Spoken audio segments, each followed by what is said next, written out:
Hey gang, so quick word on emotions. What do you, how, where, why?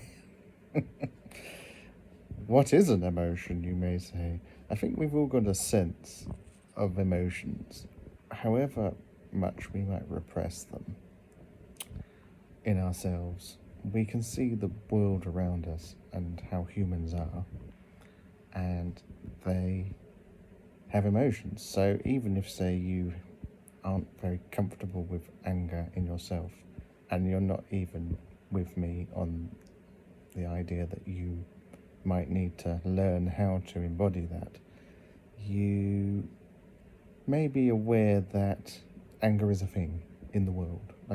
People get angry. You may not have thought about it much, and you may think that might be part of their personality or something, and to just stay away from certain people or whatever. But I think it's something really interesting, and perhaps the biggest piece of this puzzle is to really start to see if you don't express certain emotions. So, or should we say, you only express them very, very um, um, irregularly. Now, our society has obviously become incredibly good at kind of over-storifying, thinking about emotions, but we are aware of them.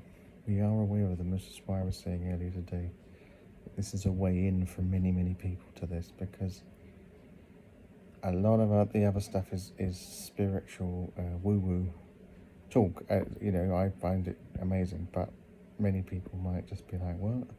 But if you were talking about emotions to them, they might still be like, yeah, but I don't have anger, say, in my life. I'm a very peaceful person, whatever it is. But they might be curious, and let's be curious, people, about, are we repressing emotions? Do we default to certain emotions when we can't express others? Now, this might take you a little bit of work, or a lot of work, but there's definitely something that's coming up for me, is this defaulting. Is there stuff, it's not just, we don't just default to other emotions as well, we might default to an actual story about ourselves. So when we find ourselves in a story and or an emotion, is it possible there's another emotion there that we just haven't explored, we haven't realized is there? And this comes all the way back to childhood. Could we be angry, for example, in front of our parents? Or did we default to something else, like a story or another emotion, which was safe to do, to make sense of what was going on? Because it seems to make sense that we would try to make sense of the fact we can't express ourselves, in a way to protect ourselves from actually expressing ourselves. And yet the answer may lie in just expressing these emotions, learning how to embody them and feel them and express them in a safe way. And let's see what happens when we do that, when we finally can express what Scott Killerby would describe as a primary repression, of which there may be a few, but certainly for me, anger has been a primary repressed emotion. And it's a funny thing, isn't it? We don't, it's it's societal. We're not, no one's likely to be encouraging me to be more angry.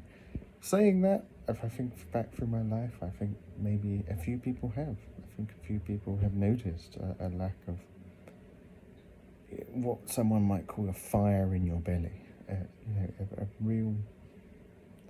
There's a hint of something about us that understands that anger isn't just all bad. It's not all just a mistake that we need to push down and get rid of. So yeah, just putting it out there, testing the waters for people. How do we feel about certain emotions. We don't have to be experts at this at all. We can just notice for now, oh, I don't cry, or much at all. Or, oh, I certainly don't get angry. That is not safe. It doesn't feel safe, or whatever. And it could be other emotions, like hurt and grief, and there are rungs to any emotion as well. Like how comfortable do you feel when you have emotions? Yeah, really interesting subject this, which I think traverses really a lot of the other stuff, because it's very accessible to anybody, really, if you give it half a thought. So yeah, enjoy that, and peace out, y'all.